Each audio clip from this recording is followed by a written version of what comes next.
আসসালামু আলাইকুম। আপনারা সবাই কেমন আছেন? আশা করি আপনারা সবাই ভালো আছেন। লতাপাতার চ্যানেলে আপনাদের সবাইকে স্বাগতম। আজকে দুপুরবেলা এখানে সবুজ গাছপালা দেখে এখানে চলে আসলাম। বাইরে প্রচণ্ড রোদ, রোদের তাপমাত্রা এত পরিমাণ প্রখর যে বাইরে থাকা যাচ্ছে না। গাছের নিচে গেলে হয়তো একটু ঠান্ডা লাগে, বাতাস লাগে, সেই জন্য গাছের নিচে চলে আসলাম। এই যে বাগানটা দেখতেছেন, সুন্দর একটা পরিবেশ। এখানে গাছের ছায়ার নিচে খোলামেলা পরিবেশ এবং বাতাস আছে অনেক সুন্দর। তার জন্য এখানে চলে আসলাম। এখন এখানে বসে কিছুটা সময় ঠান্ডা হওয়ার জন্য আড্ডা মারবো, এখানে থাকবো গাছের নিচে। তো লতাপাতার চ্যানেলে যেহেতু গাছের লতাপাতাগুলো দেখাচ্ছে, এগুলো অনেকটা সুন্দর লাগতেছে, পরিবেশটা অনেক সুন্দর লাগতেছে, এই জন্য আপনাদেরকে দেখালাম, যে ভাবলাম যে আপনাদের মাঝেও, বন্ধুদের মাঝে শেয়ার করে দিই, জিনিসগুলো দেখতে পারবে, অনেকটা সুন্দর।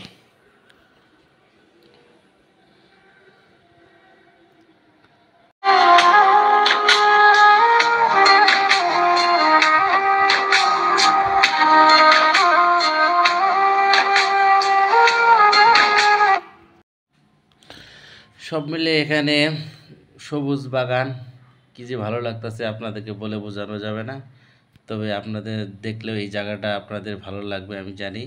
তো আপনারা যদি কখনো আসেন, মাদারগঞ্জ থানার পাশেই অনেক একটা সুন্দর পরিবেশ। এখানে বিকাল টাইমে অনেক লোক আসে, এখানে এসে বসে সময় কাটায়, খেলাধুলা করে, আড্ডা মারে।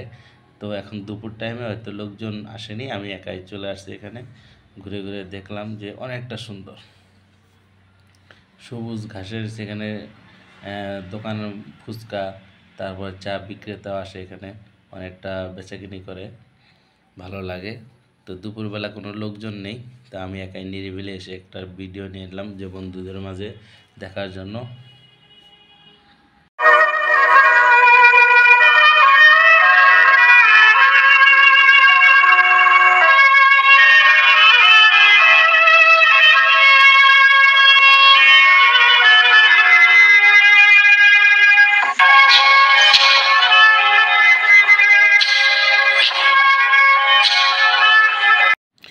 আমি জানি না আপনাদের মাঝে কেমন লাগবে, এই সুন্দর দৃশ্যগুলো ভালো লাগবে কি না।